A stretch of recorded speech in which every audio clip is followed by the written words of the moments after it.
तो हेलो दोस्तों, welcome to हॉररलैंड। आज जो मूवी मैं आपके लिए लेकर आया हूँ, इस मूवी का नाम है ब्रोकन। ये मूवी 2006 में रिलीज हुई थी। ये मूवी एक किलर के ऊपर है जो कि लोगों को ट्रैप करके बहुत ही ब्रूटली तरीके से उन्हें किल करता है। और दोस्तों, मैं आपको एक बात बता दूं कि इस मूवी की पूरी स्टोरी एक रियल लाइफ स्टोरी से उठाई गई है, तो इस वीडियो को पूरा जरूर देखना। तो चलिए वीडियो को शुरू करते हैं। दोस्तों, मूवी की शुरुआत होती है जेकब की लिखी हुई लाइन से, और उस लाइन में ऐसा लिखा हुआ था कि एक गुलाम लड़की हमेशा डर के माहौल में जिंदा रहती है। फिर मूवी में भी ये बताया जाता है कि इस मूवी की पूरी स्टोरी रियल लाइफ के ऊपर बेस्ड है। मूवी का पहला सीन शुरू होता है कैरन नाम की एक लड़की से, जिसे एक वुडन बॉक्स में लॉक करके रखा गया था।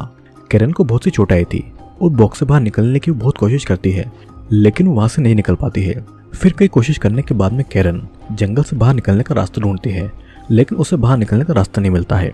तभी एक किलर उसके पास में आकर गन से उसके सर पर वार करके उसे बेहोश कर देता है, और उसके बाद में किलर कैरन की बॉडी को घसीट कर एक दूसरी जगह पर ले जाता है। फिर कुछ देर के बाद में कैरन की जब आंखें खुलती है तो वो एक फांसी के ट्रैप में फंसी हुई थी।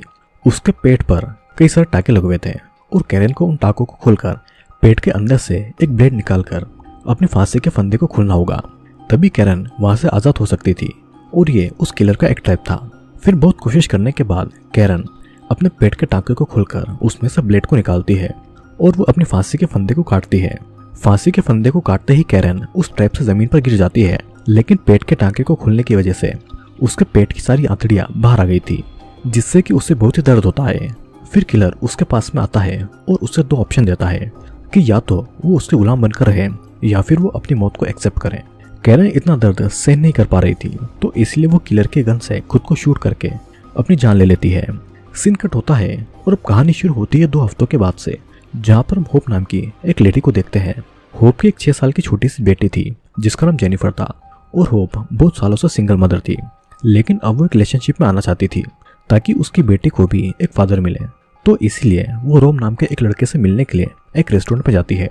दोनों के बीच में बहुत सारी बातें होती है, और दोनों अपनी अपनी फैमिली और अपनी लाइफ के बारे में एक दूसरे से बातें शेयर करते हैं। इन शॉर्ट, दोनों की डेट बहुत ही अच्छी जा रही थी। अब रात को होप घर आती है, जहाँ पर उसकी दोस्त सारा उसकी बेटी जेनिफर की बेबी सिटिंग कर रही थी। सारा होप को उसके डेट के बारे में पूछती है, जहाँ पर होप उसे बताती है कि उसकी डेट बहुत ही अच्छी गई। होप रोब के साथ में रिलेशन को कंटिन्यू करने का सोच रही थी, और उसके बाद में सारा अपने घर पर चली जाती है। फिर होप अपनी बेटी के रूम में जाती है, जहाँ पर उसकी बेटी जेनिफर अपने सॉफ्टवेयर को लेकर सो रही थी। होप कुछ देर तक जेनिफर के साथ में बैठी रहती है, और ये सीन यहीं पर कट होता है। लेकिन अगले सीन में हम होप को कैरन की ही तरह उसी वुडन बॉक्स के अंदर लॉक्ड देखते हैं। होप को अपने पेट पर भी बहुत ही दर्द हो रहा था, और वो लात मारकर और अपने हाथों से उस बॉक्स का डोर खोलने की कोशिश करती है, लेकिन वो बॉक्स उससे नहीं खुल पाता है। ऐसे ही 2 दिन बीतते हैं, और 2 दिन के बाद में वो किलर उस बॉक्स को गड्ढे से बाहर निकालता है, और वो किलर उस बॉक्स का डोर खोलकर वहां से चला आता है। होप बॉक्स से बाहर निकलकर अपने पेट को देखती है, जहाँ पर कई सारे टाके लगे हुए थे। उसे अब अपनी बेटी जेनिफर की भी फिक्र हो रही थी, और पास में उसे जेनिफर का वही सॉफ्टवेयर दिखाई देता है। उस समय वही किलर वहां पर आता है और गन से होप के सर पर वार करके उसे बेहोश कर देता है। होप की जब आंखें खुलती है तो कैरन की तरह वैसे ही एक ट्रैप में फंसी हुई थी, और उसके सामने उसकी फ्रेंड सारा की डेड बॉडी लटकी हुई थी। सारा के पेट की सभी आंतड़ियां जमीन पर गिरी हुई थी, और उन आंतड़ियों के साथ एक ब्लेड भी था। मतलब कि सारा ने ब्लेड निकालने के लिए अपने टाके खोल लिए थे, लेकिन वो दर्द की वजह से जिंदा नहीं बच पाई थी। अब 3rd डे किलर होप के पास में आता है और उसे एक शार्प लकड़ी देता है अपने टाके खोलने के लिए। अब वो टाकों को खोलकर अपने पेट के अंदर से ब्लेड निकालकर अपने फांसी के फंदे को खोलकर ही होप इस ट्रैप से जिंदा बच सकती थी। होप ऐसा करना तो नहीं चाहती थी, लेकिन सारा की डेड बॉडी की हालत देखकर वो मजबूरी में अपने पेट के टाकों को काटने लगती है, और उससे ऐसा करने में बहुत ही दर्द हो रहा था, लेकिन फिर भी होप किसी तरह अपने टाकों को खोल लेती है। फिर इसके बाद में होप अपने पेट के अंदर हाथ डालकर ब्लेड को निकाल लेती है, और टाके खुलने की वजह से उसके पेट की आंतड़ियां बाहर आ रही थी। अब एक हाथ से वो पेट को पकड़ रही थी, और दूसरे हाथ से वो ब्लेड को लेकर फांसी के फंदे को खोलती है। फंदा जब कट जाता है तो होप जमीन पर गिर जाती है। तभी किलर उसके पास में आता है, और किलर होप के पेट पर फिर से टाके लगाता है। साथ ही वो उसके जख्मों पर बैंडेज भी लगाता है। अब दर्द के कारण होप बेहोश हो चुकी थी। फिर वहीं पास में हम बहुत सारे ह्यूमन स्कल को भी देखते हैं, जिसे देखकर समझ आ रहा था कि किलर के हाथों बहुत सी लड़कियां ठीक इसी तरह मारी जा चुकी है। अब किलर होप के कपड़ों को धोता है, उन्हें साफ करता है, और उसे अपने साथ अपनी जगह पर ले जाता है। जंगल के अंदर किलर ने अपना एक छोटा सा कैंप जैसा बनाया हुआ था, जहाँ पर वो रहता था। और जो भी लड़की उसके पहले ट्रैप को पार कर लेती थी वो लड़की भी वहां पर उसके साथ में रहती थी। फोर्थ डे को होप को जब होश आता है तो किलर उसके सामने बैठा हुआ था और अब होप के जख्म भी ठीक हो चुके थे, लेकिन किलर ने होप को एक चेन से बांध कर रखा हुआ था। फिर कुछ देर के बाद में किलर होप को पानी और खाना देता है। होप बहुत दिनों से भूखी थी तो इसलिए वो जल्दी जल्दी उस खाने को खा लेती है।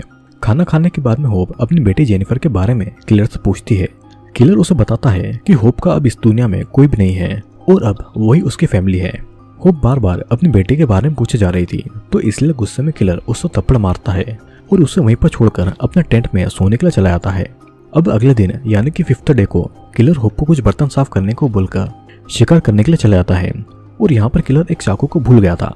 किलर के जाने के बाद में होप अपनी चेन के लॉक को खोलने की कोशिश करती है, लेकिन उसे वो लॉक नहीं खुल पाता है। तभी उसे वो चाकू नजर आता है और होप उस चाकू को उठाने जाती है, लेकिन चेन से बंधा होने के कारण वो चाकू तक नहीं पहुंच पा रही थी। तब वो एक लकड़ी की हेल्प से उस चाकू को अपने पास में खींचती है।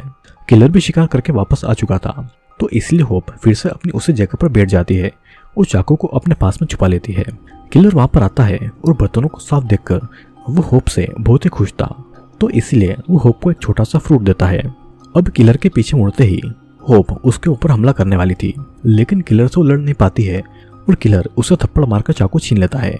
अब असल में ये सब किलर का एक ट्रैप था। वो होप की लॉयल्टी को चेक करना चाहता था तो इसलिए किलर ने जानबूझकर चाकू को वहां पर छोड़ दिया था। किलर होप को धमकी देता है कि अगर उसने भागने की कोशिश की तो वो उसके घुटनों के नर्व्स को काट देगा और उसके बाद में होप भागना तो क्या चल भी नहीं पाएगी।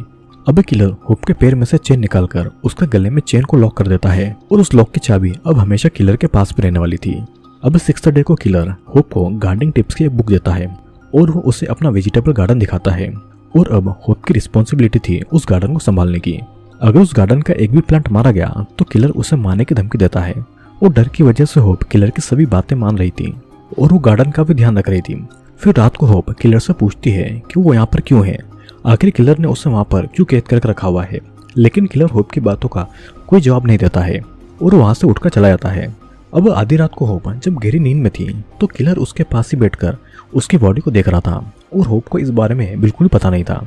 उसे देखकर ऐसा लग रहा था कि किलर होप के साथ में इंटीमेट होना चाहता था, वो भी बिना उसकी परमिशन के। अब अगले दिन होप जब गार्डन का काम कर रही थी तो उसे एक बहुत ही ब्यूटीफुल फ्लावर दिखाई देता है जिसे देखकर होप को बहुत ही अच्छा लगता है, लेकिन जब किलर को वो फ्लावर दिखता है तो वो उस फ्लावर को तोड़कर फेंक देता है। किलर नहीं चाहता था कि होप उसके अलावा किसी भी पर्सन या फिर किसी भी चीज को लेकर अपना प्यार दिखाए। उसके बाद में किलर होप को नहलाने के लिए एक लेक के पास में लेकर जाता है और होप जब उसके कपड़े उतार कर नहा रही थी तो किलर उसे ही देखे जा रहा था, जिससे कि होप को भी समझ में आ गया था कि किलर को ऐसे अपने जाल में फंसाना है। तो इसलिए लेक से वापस कैंप में आने के बाद में होप किलर से बहुत ही अच्छी तरीके से बिहेव कर रही थी और वो उसे सेड्यूस भी कर रही थी।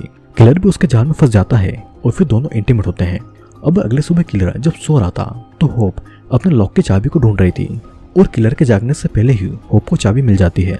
वो अपना लॉक खोल लेती है और चाकू लेकर किलर को मारने का सोचती है, नहीं तो किलर उसका पीछा करता रहेगा, पर वो किलर को मार नहीं पाती है और ये उसकी सबसे बड़ी गलती थी। लेकिन फिर भी किलर उसका पीछा ना करे तो इसीलिए वो किलर के घुटनों के पीछे कट लगा देती है और वहां से भागने लगती है। अब भागते भागते होप एक वुडन बॉक्स तक आ गई थी। उसे ऐसा लगा था कि वहां पर उसकी बेटी जेनिफर बंदी होगी, लेकिन वो बॉक्स खाली था, पर उसे वहां पर जेनिफर के थोड़े से बाल और स्वेटर मिलती है। जेनिफर की सभी चीजें देखकर वो रोए जा रही थी कि तभी वहां पर किलर आ जाता है। किलर एक लकड़ी से होप के सर पर वार करता है और फिर उसके पैर को बहुत ही ब्रूटली तरीके से तोड़ देता है, जिससे कि उसके पैर की हड्डी बाहर आ गई थी। अब किलर का तो पता नहीं, लेकिन होप किलर से बचकर भागने की हालत में बिल्कुल भी नहीं थी और दर्द की वजह से वो बहुत ही ज्यादा तड़प रही थी। फिर उसके बाद किलर होप को घसीटकर अपने कैंप में लेकर आता है और वहां पर उसे चेन से लॉक कर देता है और अब किलर होप की कोई भी देखभाल नहीं कर रहा था और वो उसे दर्द में तड़पने देता है। दर्द की वजह से होप को पैनिक अटैक भी आ रहे थे, लेकिन किलर अपने जख्मों पर टाके लगाने में बिजी था, वो उस पर बिल्कुल भी ध्यान नहीं देता है। अब ऐसे ही 9 दिन बीत जाते हैं। किलर अपने शिकार पर जाने के लिए रेडी होता है। होप दर्द को सहन नहीं कर पा रही थी तो इसलिए वो किलर को बोलती है कि वो उसे मार डाले, लेकिन किलर उसे नहीं मारता है और वो होप को और तड़पता हुआ देखना चाहता था। किलर के जाने के बाद में होप अपनी बेटी को याद करती है और उसे रियलाइज होता है कि जेनिफर को बचाने के लिए उसे जीना पड़ेगा, तो इसलिए वो हिम्मत करके पहले तो अपने टूटे हुए पैर की हड्डी को सीधा करती है और उसके बाद में वहां पर एक लकड़ी को बिल्कुल प्लास्टर की तरफ बांध लेती है। अब इन सब काम में उससे बहुत दर्द हो रहा था, लेकिन वो अपनी बेटी को याद करके सारे दर्द को सहन कर रही थी। उस दिन किलर वापस नहीं आता है तो इसलिए होप आग जलाकर और कुछ फ्लावर को खाकर वो दिन गुजारती है। अब अगले दिन जब होप की आंखें खुलती है तो किलर उसके पास में था जो उसके पैर को देख रहा था। साथ ही वो ये देखती है कि किलर मिया नाम की एक नई लड़की को लेकर आया है जो कि एक स्कूल की टीनेजर गर्ल थी। मिया ने भी पहले ट्रिप को सर्वाइव कर लिया था और अब किलर उसको अपना गुलाम बनाने के लिए उसके जख्मों पर बैंडेज लगाता है और अब वो मिया के साथ में भी वही सब करेगा जो कि वो होप के साथ में करता आ रहा है। यहाँ पर होप किलर से बहुत ही ज्यादा गुस्सा थी। उसे ऐसा लगता है कि किलर ने उसकी बेटी को बहुत ही ब्रूटली तरीके से मार दिया है, तो इसलिए वो किलर को चैलेंज करती है कि किलर जो कुछ भी करे वो उससे बिल्कुल भी नहीं डरेगी। अब ऐसे ही 16 दिन बीत जाते हैं। मिया खुद को इन हालत में पाकर चिल्ला रही थी और किलर उसकी आवाज से इरिटेट हो रहा था, तो इसलिए वो मिया को मारने की कोशिश करता है। लेकिन होप किलर को प्रॉमिस करती है कि वो मिया को सब कुछ समझा देगी और सिखा भी देगी, तो इसलिए किलर उसे न मारे। किलर भी होप की बातें मानकर मिया को तब जान से नहीं मारता है। फिर उसके जाने के बाद में होप मिया को समझाती है कि वो उसकी हेल्प करेगी, लेकिन मिया को ऐसे चिल्लाना बंद करना होगा, तभी वो उसकी हेल्प कर पाएगी। कुछ देर के लिए मिया चुप हो जाती है, लेकिन वो फिर से डर के मारे चिल्लाने लगती है और अब वो चुप भी नहीं हो रही थी। वो दिन रात नॉन स्टॉप बस चिल्लाई जा रही थी। अगले दिन गुस्से में होप उसे चुप रहने को कहती है, लेकिन मिया चुप नहीं होती है, तो इसलिए गुस्से में आकर किलर उसके मुंह में चाकू डालकर उसके जुबान को काट लेता है। फिर किलर मिया की जुबान को आग में डाल देता है, लेकिन वो मिया की कोई केयर नहीं करता है, बल्कि वो उल्टा उससे बर्तन साफ करने को कहता है। और ये सब देखकर होप अब बहुत ही ज्यादा डर चुकी थी। होप को किलर के साथ में अब 20 दिन हो चुके थे और उस दिन जब होप गार्डन में काम कर रही थी तो उसे वहां पर एक सुंदर सा फूल दिखाई देता है।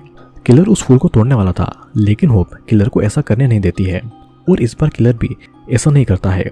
अब धीरे धीरे किलर मिया से ज्यादा होप का ख्याल रखने लगा था और खाना भी वो होप को ही ज्यादा खिलाता था। फिर किलर मिया की भी लॉयल्टी चेक करने के लिए चाकू को ठीक उसी तरीके से उसके सामने रखता है और खुद को बचाने के लिए मिया उस चाकू को उठाने वाली थी, लेकिन होप को तो पहले से ही पता था कि ये सब किलर की बस एक चाल है, तो इसलिए होप मिया को चाकू उठाने से मना करती है।